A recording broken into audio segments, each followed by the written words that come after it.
students. Today we are going to deal with the respiratory system of insects. Exclusively, respiration is carried out by complex tracheal system. Tracheal system is invaginated from the integument.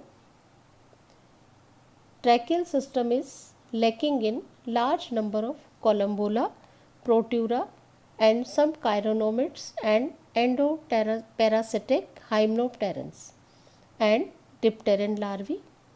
Integuments serve the function of gaseous exchange. In insects, blood do not play any role in transport of gases. Blood cells are devoid of respiratory pigments like hemoglobin or hemocyanin. Tracheal system is ectodermal in origin. Integumental invagination of lateral side of second thoracic to 8th abdominal segment lead towards the formation of internal tube, that is trachea, and external opening, that is spiracle or stigmata.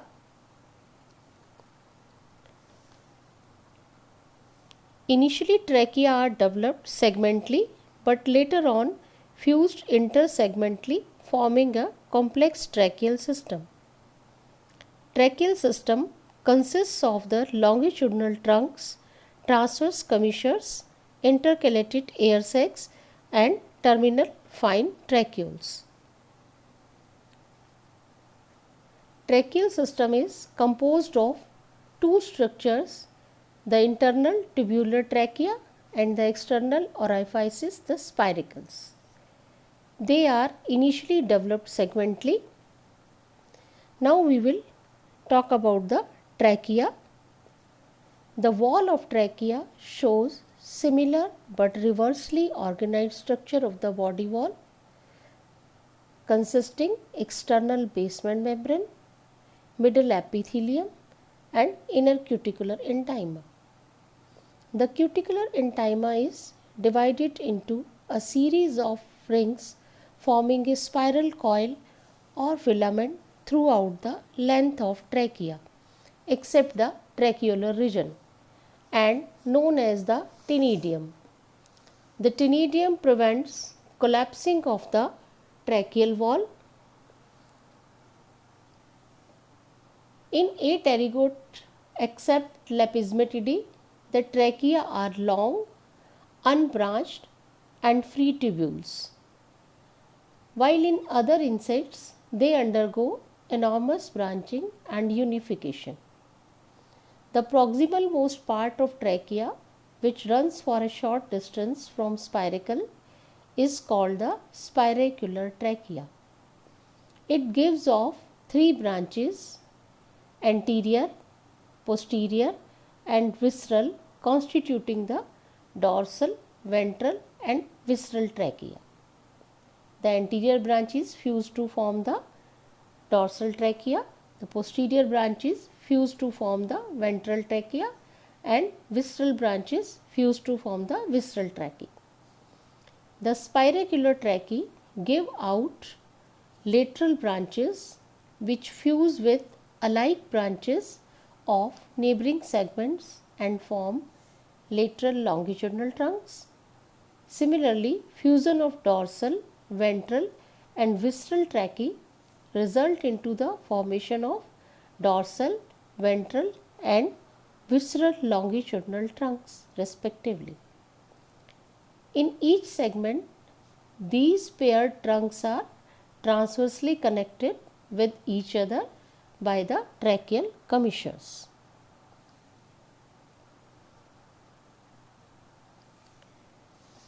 Now we will talk about the air sacs.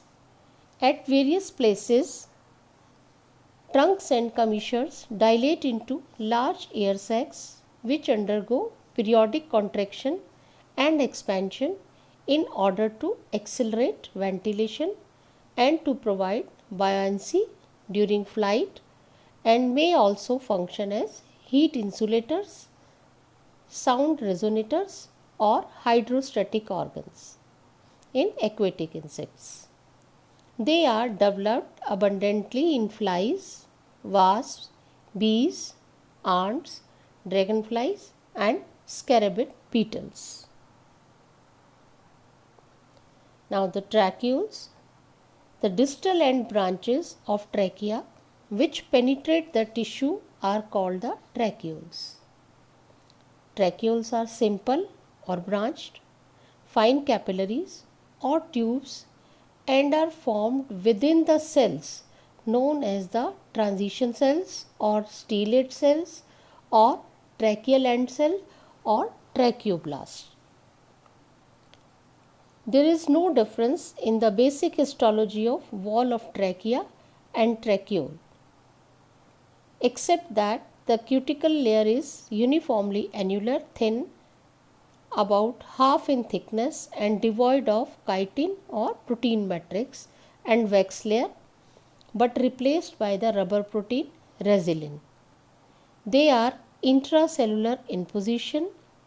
The tracheae are reconstructed at each mold, but the tracheoles remain unchanged.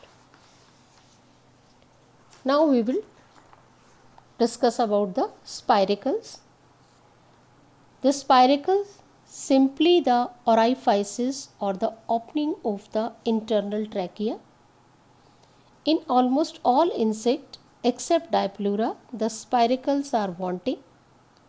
From the prothorax, there are only 10 pairs of spiracles, 1 pair on the mesothorax, 1 pair of spiracle on the metathorax, and 8 pair of spiracles on the abdominal segment 1st to 8th. These are situated laterally, often primarily on the pleura of either side. They vary widely in their structure and can be classified into the following types. First of all, we will discuss the simple spiracle. As visible in the diagram, they are tubular and open directly from exterior to the lumen of the trachea, and simple spiracles are found in insects of order Thysanura. Now we will discuss the atriate spiracles. Atriate spiracles open first into the cavity or tubular chamber, the atrium, containing sieve plates or hairs and with peristigmatic glands. It bears external opening called the atrial orifice, which may be simple or provided with a valve. The internal opening is called the tracheal orifice. The closing or occluding apparatus develops as external closing apparatus associated with the atrial orifice in the thoracic atriate spiracle and as the internal closing apparatus associated with the tracheal aperture in the abdominal atriate spiracle. They are found in various pterygote insects. Now we will discuss the bichambered spiracles. The spiracular cavity is divided into two chambers, the anterior chamber and the posterior chamber. The posterior chamber is called the occluding chamber and it bears internal closing apparatus. In the internal closing apparatus, you can see in the diagram there is a movable lever which is attached with the closure muscles, and by the movable lever and the closure muscles this opening can be closed or opened. They are represented by abdominal spiracle of the ants. Now we will discuss biferous spiracles. The spiracles bear two external openings which are secondarily developed while the primary atrial orifice is closed. They occur in the larvae of Coleoptera. Multiferous spiracle. These spiracles have more than two openings found in the third instar larva of Cyclorapha diptera. In Glossina and Estrus, spiracles open to exterior by about 500 pores developed on the chitinous plate, and they remain open due to absence of closing apparatus. In the next lecture, we will deal with the rest aspects of respiratory system of insect. Thank you.